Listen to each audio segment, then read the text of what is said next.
Good morning mga kakusina, ka-kitchen. Happy Saturday! Today is December 5. Magluluto tayo ngayon ng gulay. Healthy gulay. Gulay pampahaba ng buhay. Ang lulutuin natin is chopsuey. Narito yung ating mga kakailanganing ingredients. Pin-prepare ko na siya. Ito siya. Meron tayo dito garlic and onion red. Gumamit ako ng onion red para medyo colorful ang ating chopsuey. Meron ako dito na pork liver para sa ating sahog. Meron din ako dito ham.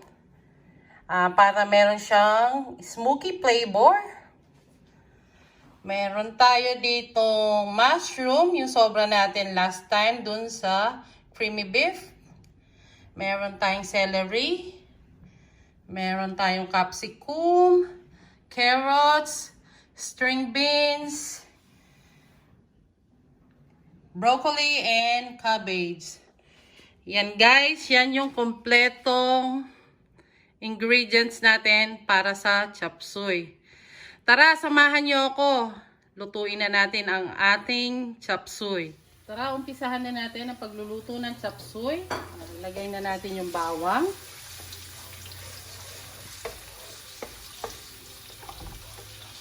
Hintayin muna natin mag-brown ng konti para lumabas yung lasa ng bawang. Then, lagay natin itong sibuyas.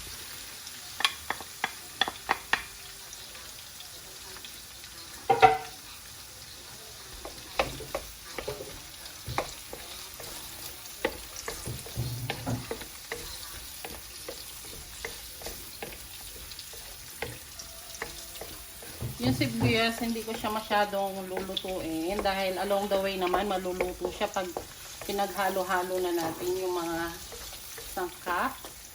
Para pag naluto siya is medyo half cook lang siya, hindi siya ma-overcook.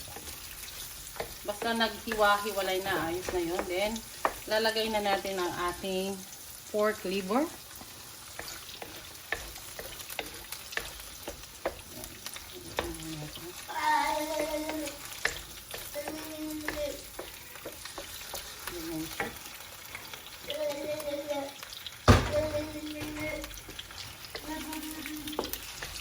Lagay na rin natin yung ating ham para ma-extract yung smoky flavor niya.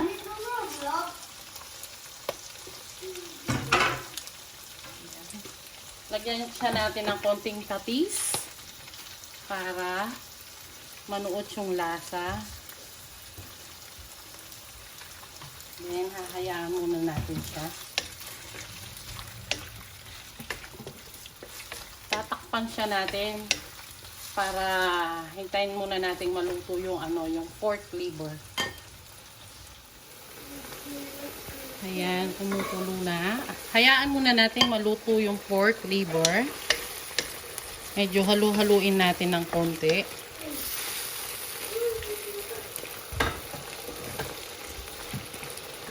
Ganyan na yung itsura niya.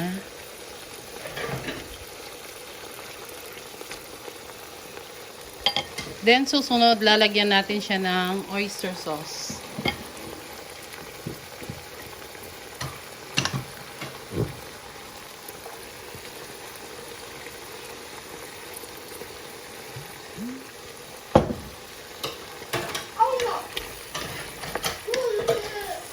Then, tatakpan natin siya ulit.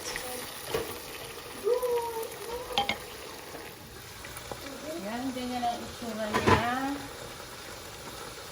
Susunod natin ilalagay is the mushroom and the carrots.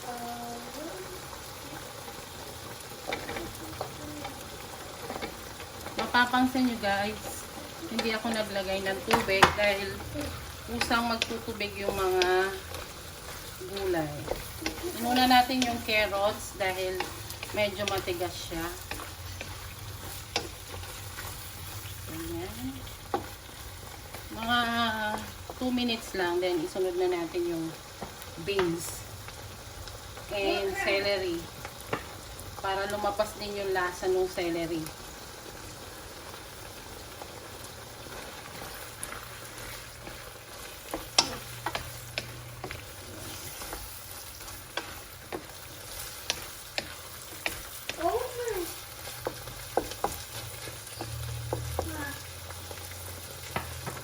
Hindi pa ako naglagay ng salt kasi dahil naglagay tayo ng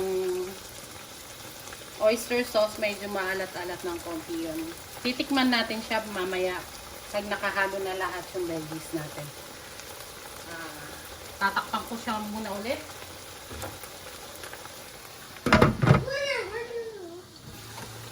Yan, ganyan na itsura niya. Susunod na natin yung ating beans and celery. Hindi ko siya masyadong i-overcook mga kakusina, ka-kitchen, dahil gusto natin ma-achieve yung crunchiness ng gulay. So, halu-haluin lang natin siya. Saka, yung fire natin is tototodo natin para hindi siya nabababad, para madali siyang, yung pagluluto is mabilisan dahil gulay to. Hindi kasi magandang tingnan sa gulay yung overcook.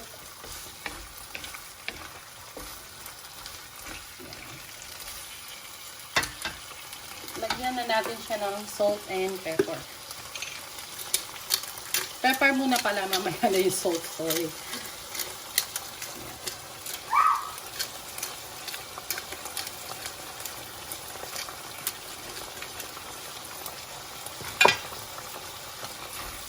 Tignan nyo guys, hindi man ako naglagay ng tubig, pero meron na siyang parang sabaw-sabaw.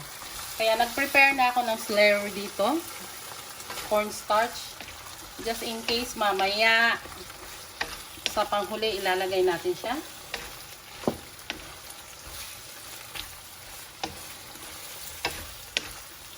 Tatakpan natin ulit for 1 minute lang, 1 minute, para maluto lang ng konti yung beans natin. Takpan natin. Yan, silipin na natin anong itsura. Ayan, wow. Looks so yummy. Isusunod na natin ang ating capsicum or bell pepper. Para ma-extract din yung flavor ng ating capsicum. Wow, pretty. Wow.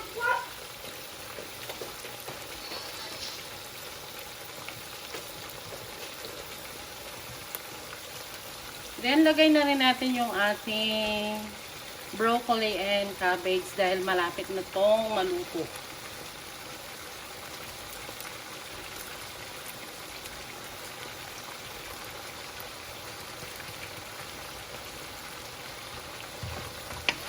Mix muna natin siya. See, ang ganda ng kulay. Merong violet, merong orange, merong green, merong red. Merong parang naputla kasi itong cabbage natin. Parang white na green na pale siya. Natin siya. Hayaan muna natin siya for 1 minute. Then guys, tingnan muna natin siya. Then, muna natin siya.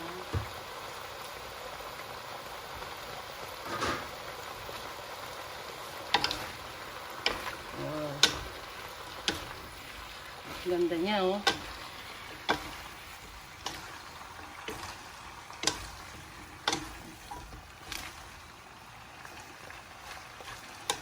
Tikman natin siya, guys, kung tama na ba yung lasa. Hindi pa ako naglagay ng chicken salt dito kasi nga yung oyster sauce medyo maalat-alat na yun. Titikman muna natin. bago tayo mag-add. Pwede na.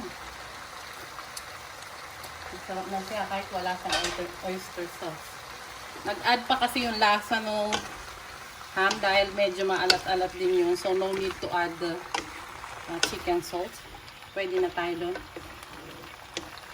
Then, lagay na natin ang ating slurry. Kasi paluto na siya.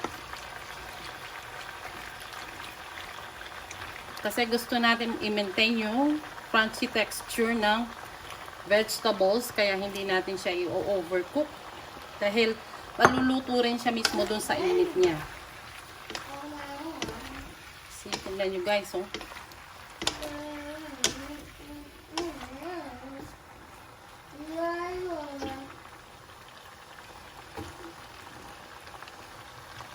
Yan guys, pwede na to. Luto na ang ating chopsuey. Ito siya guys, oh. Chopsuey.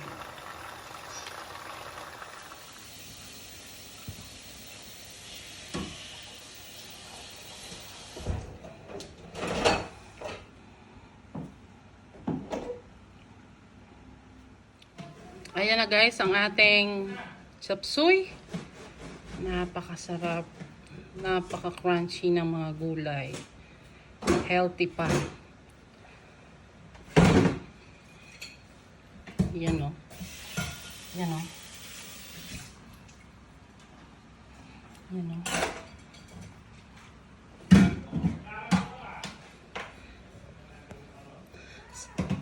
Salamat sa panunood guys. Kung nag-enjoy kayo, paki-like and share. And subscribe na rin. And click the notification bell para sa mga susunod ko pang mga cooking show is ma-update kayo. Salamat. Thank you for watching. Ingat lagi and God bless. Bye!